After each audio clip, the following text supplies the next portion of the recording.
All right, let's talk about wire for a second. Hookup wire.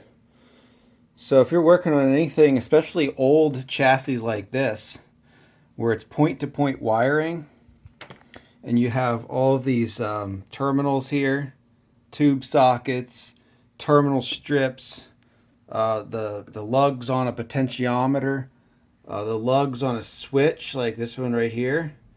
You really need a wire that's going to work well and be easy to deal with when you're connecting your wires to these components. So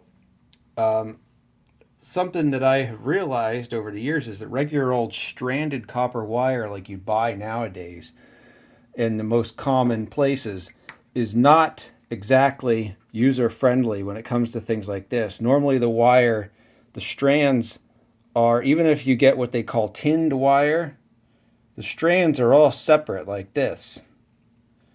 And trying to twist those wires up and stick them in these holes can be a pain in the ass, and it requires you to probably pre-tin the wire with your soldering iron before you put a twist on the end of it and stick it into the terminal. It's an extra step. It takes a lot of time to do that when you've got dozens of wires to make up. And at some point years ago, what I discovered is there's a certain kind of wire that I would always tend to find in the back of old CRT televisions. So the wires that connected the neck of the CRT and the yoke of the CRT to the circuit board always tended to be this kind of wire like this, where it's like pre-tinned. Basically, this entire wire under the insulation, if I strip this off, it's like a solid wire, but really what it is a stranded wire where all the strands are bonded with solder.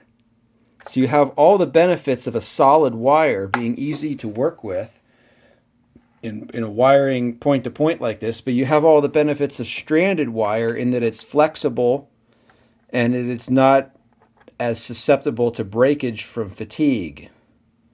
So I'm like, where in the world can I find more wire like this?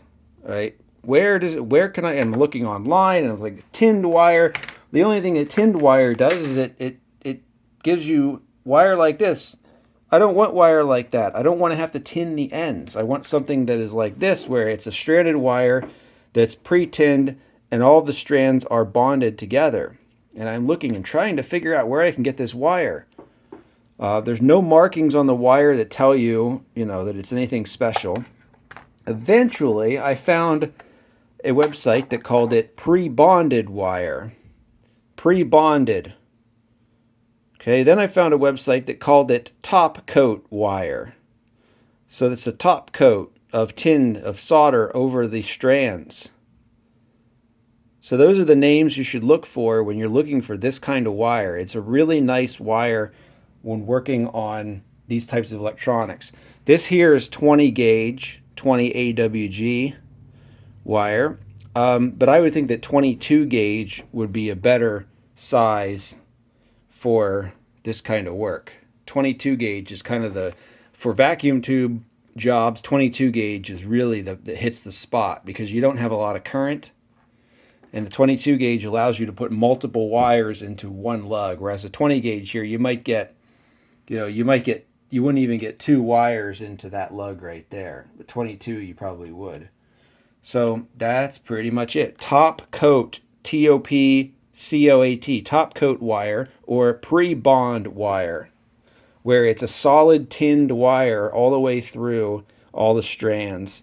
So it's like a solid wire, but in reality, it's a stranded wire and it's just tinned. So flexible, but yet easy to work with in point-to-point wiring. You're not having to individually tin all the ends of all your wires. So that's what you got to look for. Top coat wire.